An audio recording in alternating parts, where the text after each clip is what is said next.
Hey everyone, I hope you're doing well. I know it's been a while since I filmed and my uploading this year has been very sporadic. I'm sorry for that. I feel like I've just been busy this year and I also couldn't film on my laptop anymore until I got this new one, so I know this isn't like the most spectacular upgrade as far as quality, but I have been missing filming videos and I feel like my notes have been piling up.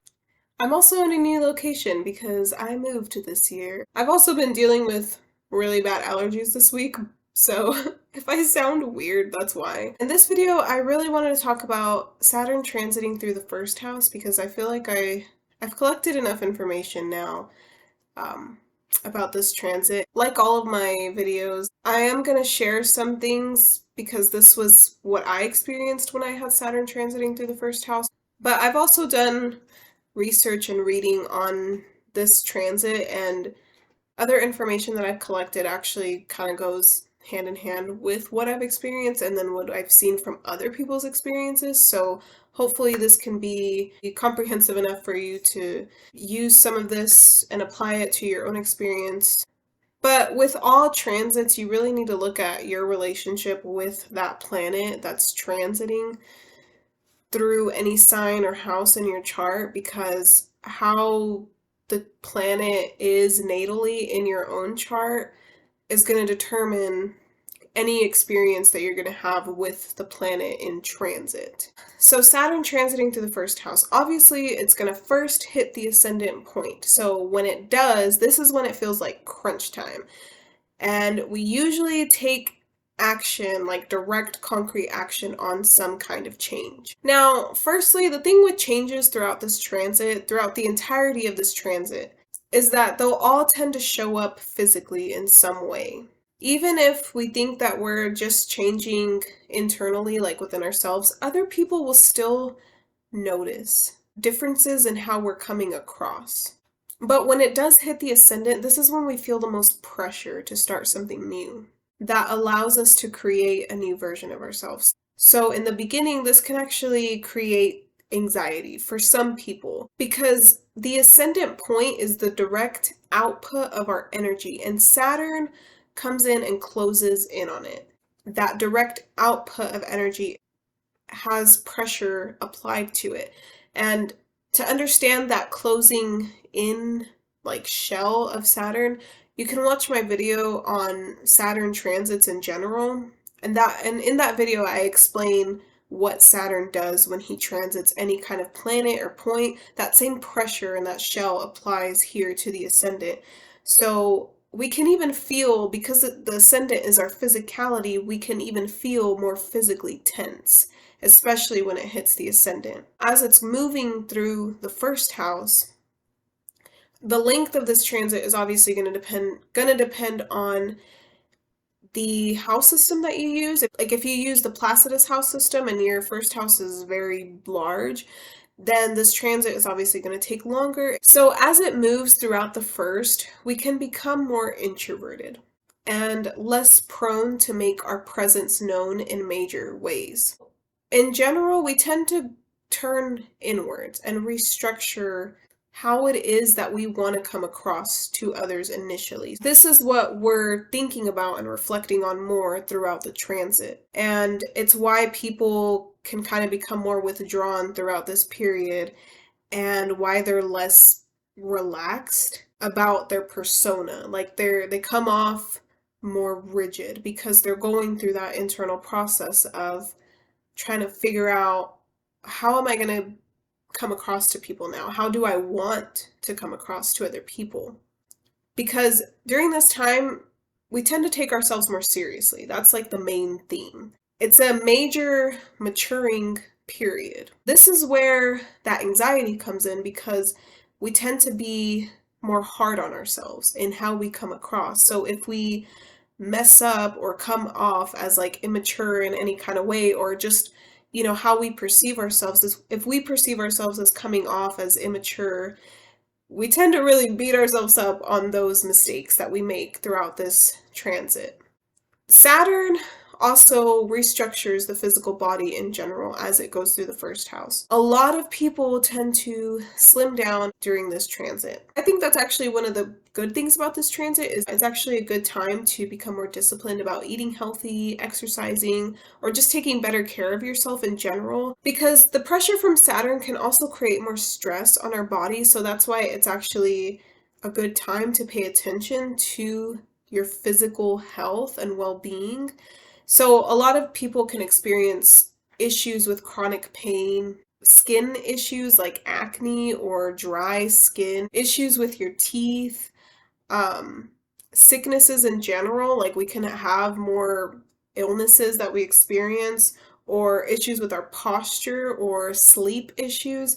It's also a good time to work on your alignment because your bones and your spine, your overall structure, your neck, the tension in your neck, that all needs to be worked through because that's where we feel the pressure is in our alignment because that's what Saturn represents. It's like the structure of the body. It's Capricorn. Capricorn rules over that alignment.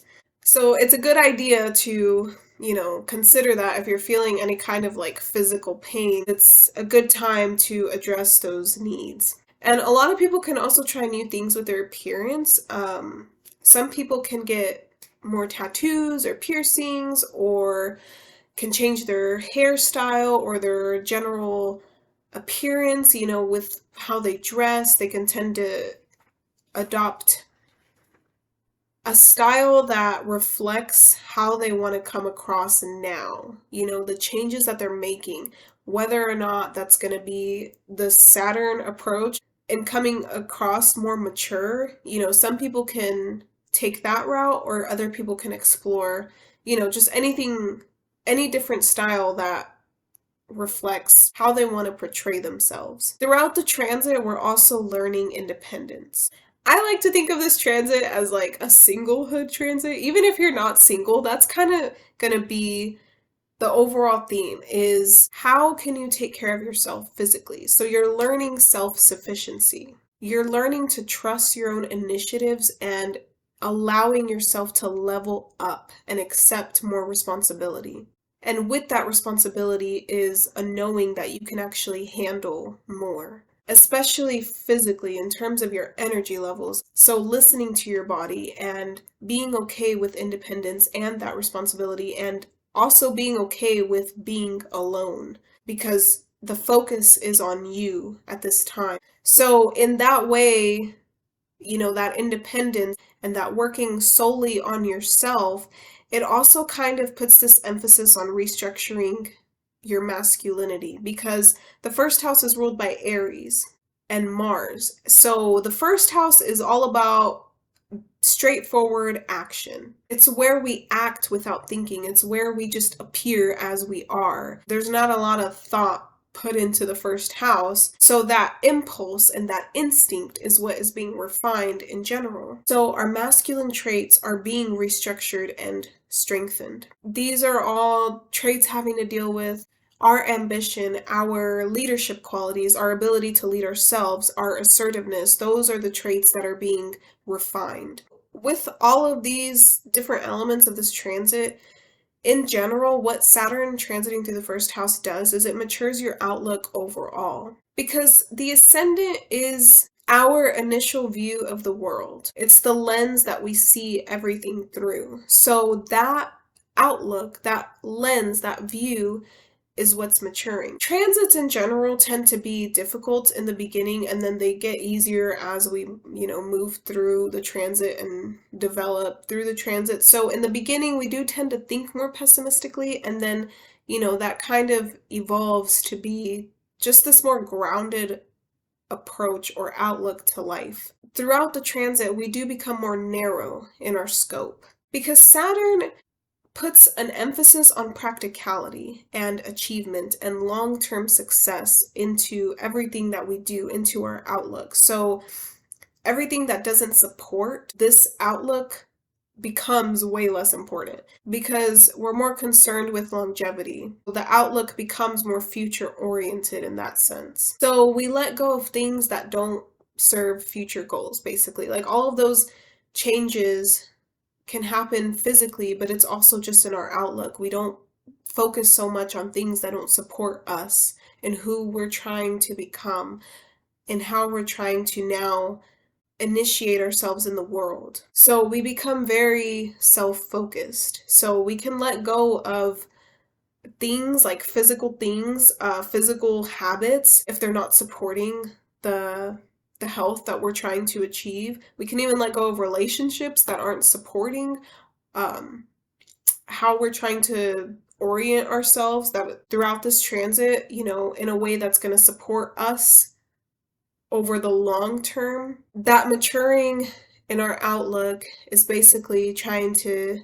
help us to see how we're supporting ourselves, how everything supports ourselves, and what we're working towards. We really have to figure that out during this transit. And this is why we can take on more responsibility because we're figuring out who it is that we want to be and how are we going to become the best version of ourselves and what steps are we going to take to become that. You basically get hit with like a major reality check and you just feel like it's time to grow up. So hopefully this video helped you understand Saturn transiting through the first house. Thank you to everyone that has been subscribing, even though I've been kind of gone this year. I appreciate you sticking around and subscribing. I hope you guys are doing well, and I will see you next time.